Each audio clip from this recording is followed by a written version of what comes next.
CM Revanth Reddy అధ్యక్షతన Telangana cabinet సమావేశం జరుగుతోంది. ఈ సమావేశంలో పలు కీలక నిర్ణయాలు తీసుకోనున్నారు. గోదావరిపై ఏపీ సర్కారు తలపెట్టిన బనకచెర్ల ప్రాజెక్టుపై చర్చించనున్నారు. ఈ కేబినెట్ సమావేశంలో తీసుకున్న నిర్ణయాన్ని బట్టి ఏపీని చర్చలకు ఆహ్వానించనుంది తెలంగాణ సర్కార్. అలాగే స్థానిక ఎన్నికలపై కూడా ఈ భేటీలో చర్చించి ప్రకటన చేయనున్నారని తెలుస్తోంది. ఎన్నికల షెడ్యూల్, రిజర్వేషన్లు, ముందస్తు సన్నాహాలపై దృష్టి సారించనున్నారు. రైతు భరోసా నిధుల విడుదల చేసినందున వీలైనంత త్వరగా స్థానిక సంస్థల ఎన్నికలు జరపాలని ప్రభుత్వం భావిస్తోంది.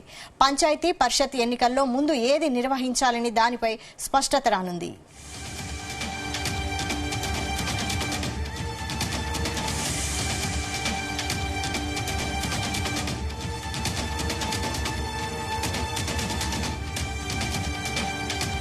ఇక ప్రస్తుతం కేబినెట్ భేటీ జరుగుతోంది. దీనికి సంబంధించి మరిన్ని డీటెయిల్స్ మా ప్రతినిధి బ్యూరో చీఫ్ నరేందర్ లైవ్ లో అందిస్తారు. నరేందర్. రైట్ వైశాలి, కాసేపటి క్రితమే కేబినెట్ సమావేశం స్టార్ట్ అయింది. ముఖ్యమంత్రి ఇప్పుడే చేరుకున్నటువంటి నేపథ్యంలో ప్రధానంగా ఈరోజు కేబినెట్లో చాలా అంశాలు కూడా ప్రస్తావన తీసుకురాబోతున్నారు. స్థానిక సంస్థల ఎన్నికలకు సంబంధించినటువంటి దాని మీద ఎక్కువ ఫోకస్ పెట్టే అవకాశం అయితే కనిపిస్తుంది. రిజర్వేషన్ అంశం ఇంకా కొలిక్కి రాలేదు. 42% కామారెడ్డి డిక్లరేషన్లో కాంగ్రెస్ ప్రభుత్వం అధికారంలోకి వచ్చిన తర్వాత చెప్పారు. కానీ స్థానిక సంస్థల ఎన్నికలకు సంబంధించి చాలా వేగంగా కసరత్తుగా జరుగుతున్నటువంటి పరిస్థితి మనం చూస్తున్నాం. ఎందుకంటే ఇప్పటికే రైతు భరోసా 9 ఎకరాల వరకు ఇవ్వడం జరిగింది. 9,000 కోట్ల రూపాయల వరకు రైతుల అకౌంట్లో డబ్బులు పడినట్టు నేపథ్యంలో త్వరలోనే నోటిఫికేషన్ సంబంధించి షెడ్యూల్ వస్తుందన్నటువంటి విషయం మీద కూడా చాలా మంది ఎక్స్పెక్ట్ చేస్తున్నటువంటి పరిస్థితి ఉంది. కనుక కొత్తగా కూడా 3 మంత్రులు యాడ్ అయ్యారు కాబట్టి వాకిటి శ్రీహరి, గడ్డం వివేకు, అడ్లూరు లక్ష్మణ్ ఈ 3 మంత్రులు కూడా యాడ్ అయ్యారు కాబట్టి ఇప్పుడు కొత్తగా పలు అంశాల మీద కూడా కేబినెట్లో చర్చ జరిగే అవకాశం ఉంటుంది. గతంలో కంటే ఈసారి బీసీ రిజర్వేషన్ అంశం, 42% రిజర్వేషన్ సంబంధించినటువంటి అంశం కొలిక్కి వచ్చే అవకాశం దిశగా ఉంది. ఎందుకంటే ఇప్పటికే కేంద్ర పరిధిలో సుప్రీంకోర్టుకు వెళ్ళినటువంటి నేపథ్యంలో దీంట్లో ఎలా కన్క్లూజన్ చేయాలన్నటువంటి అంశం మీద ఒక కసరత్తు చేసే అవకాశం అయితే కనిపిస్తుంది. బీసీ సంఘాలు కావచ్చు, మేధావులందరూ కూడా చెప్పడం జరుగుతుంది. అధిష్టానానికి పెద్ద ఎత్తున అక్కడ కేంద్రం దృష్టికి తీసుకెళ్లడంలో ఈ ప్రభుత్వం ఫెయిల్ అయింది అన్నటువంటి విషయం కూడా చెప్తున్నారు. కొంతమంది మంత్రులు ఆరోపణ, కొంతమంది అడ్డుపడడం వల్లనే కేబినెట్లో దీని మీద ముందుకు వెళ్ళట్లేదు అన్నటువంటి విషయం మీద కూడా చెప్పడం జరుగుతుంది.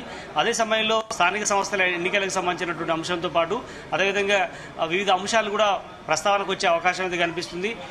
ముఖ్యంగా ఈ హైడ్రాకు సంబంధించినటువంటి ఇష్యూలు కానీ, అదేవిధంగా మూసీకి సంబంధించినటువంటి రివర్ ఫ్రంట్కి సంబంధించి కానీ, ఇందిరమ్మ ఇండ్లకు సంబంధించి ఇప్పటికే కేవలం మండలానికి ఒక గ్రామానికి మాత్రమే దీనికి సంబంధించి కేటాయించారు. కేవలం అప్లికేషన్ తీసుకున్నారు. మిగతా ఎక్కడ కూడా అమలు కావట్లేదు. దీని మీద పెద్ద ఎత్తున గగ్గోలు చేస్తున్నటువంటి పరిస్థితి కూడా మనం చూస్తున్నాం. సాధారణంగా 5 లక్షల రూపాయల స్కీమ్ అది. స్థలం ఉన్న వాళ్ళందరూ కూడా ఏర్పాటు చేసుకోవాలన్నటువంటి విషయంలో ప్రభుత్వం తీసుకొచ్చింది. బట్ అది అమలు కాకపోవడం వల్ల ఇంకా పూర్తి స్థాయిలో దీని మీద చర్చ జరగబోయే అవకాశం ఉంది కేబినెట్లో. అదేవిధంగా రాజీవ్ వికాసం సంబంధించి కూడా దీని మీద ఇప్పటికే అప్లికేషన్ తీసుకున్నారు. దాన్ని ఎప్పటి నుంచి రిలీజ్ చేయాలి అన్నటువంటి దాని మీద ఉంది. ఎందుకంటే 50,000 రూపాయల నుంచి 4 లక్షల రూపాయల వరకు అప్లై చేసుకున్న వాళ్ళు వాళ్ళకు ముందు దఫాగా 50,000 రూపాయలు, 1,00,000 రూపాయల వరకు ఇచ్చే ఆలోచన మీద చేస్తున్నటువంటి పరిస్థితి ఉంది. అదేవిధంగా ఏపీకి సంబంధించి గోదావరి బేసిన్ మీద నిర్వహిస్తున్నటువంటి బనకచెర్ల ప్రాజెక్టుకి సంబంధించి చంద్రబాబు అక్కడ ఏపీ సీఎం కట్టబోతున్నటువంటి నేపథ్యంలో ఇప్పటికే కేంద్రం అనుమతులు వేగంగా చేస్తున్న నేపథ్యంలో రాష్ట్ర ప్రభుత్వం ఎలాంటి దీని మీద కన్క్లూజన్ ఇవ్వాలి అన్నటువంటి దాని మీద కూడా ఉంది. ఇప్పటికే రేవంత్ రెడ్డి సర్కారు చంద్రబాబుకు దాసోహమయ్యాడు, పూర్తి స్థాయిలో కట్టడానికి స్వేచ్ఛ ఇచ్చాడన్నటువంటి అలిగేషన్ ఇప్పుడు బీఆర్ఎస్ కావచ్చు, మిగతా నేతలు చేస్తున్నటువంటి నేపథ్యంలో దీని మీద కూడా కేబినెట్లో చర్చ జరిగే అవకాశం ఉంది. ఇప్పటికే జలశక్తి మంత్రితో పాటు కేంద్రంలో ఉన్నటువంటి మంత్రులు కూడా ఇప్పటికే 10 మంత్రులు వచ్చి కలిసి వెళ్లారు. కనుక అనుమతుల్ని రద్దు చేయాలి. సిడబ్ల్యూసీ ఏదైతే అనుమతులు ఏదైతే ఉందో దానికి సంబంధించి అనుమతుల్ని రద్దు చేసా, ఫీజిబిలిటీ సంబంధించినటువంటి దాంట్లో కూడా వెనక్కి తీసుకోవాలన్నటువంటి అంశం మీద కూడా రాష్ట్ర ప్రభుత్వం తీసుకునే అవకాశం ఉంది. దీనివల్ల భవిష్యత్తులో 50 నుంచి 100 ఏళ్ల వరకు కూడా ఈ గోదావరి నీళ్ల మీద ఏదైతే వరద నీరు ఉన్నదో అది వృధాగా పోతున్నటువంటి నేపథ్యంలోనే ఏపీ ప్రభుత్వం కట్టుకుంటుందని కూడా వాళ్ళు ఆరోపణ చేస్తున్న నేపథ్యంలో ఖచ్చితంగా పరిహాక ప్రాంతంగా ఉన్నటువంటి తెలంగాణ ఏరియాలో ఖచ్చితంగా అనుకున్నటువంటి దానికంటే దాదాపు 1000 టీఎంసీలకు పైగా నీళ్లు వాడుకోవాల్సిన అవసరం ఉందని కూడా ప్రభుత్వం ఇప్పటికే భావిస్తోంది. గతంలో సీఎం రేవంత్ రెడ్డి కూడా చెప్పారు, కృష్ణా బేసిన్లో అయితే దాదాపు 500 టీఎంసీల పైగా వాడుకోవాలి. గోదావరి మీదనైతే దాదాపు 1000 టీఎంసీలో పైగా ఇస్తే సరిపోతుంది. తర్వాత ఏపీ ఏ రకంగానైనా వాడుకున్నా మాకు ఇబ్బంది లేదు అన్నట్టు చెప్పిన నేపథ్యంలో ఈ కేబినెట్ సమావేశం చాలా హాట్ గా జరిగే అవకాశం అయితే కనిపిస్తుంది.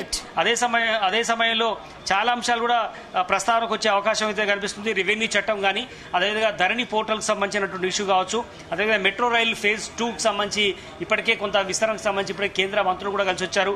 ఆ అంశం కానీ, అదేవిధంగా కులగణనకు సంబంధించిన నివేదిక ఆమోదం మంచి అంశాలు కానీ, అదేవిధంగా రెవెన్యూ చట్టంకి సంబంధించి అంశాలు కావచ్చు, ఈ పూర్తిగా దీని మీద కసరత్తు చేసే అవకాశం అయితే కనిపిస్తుంది.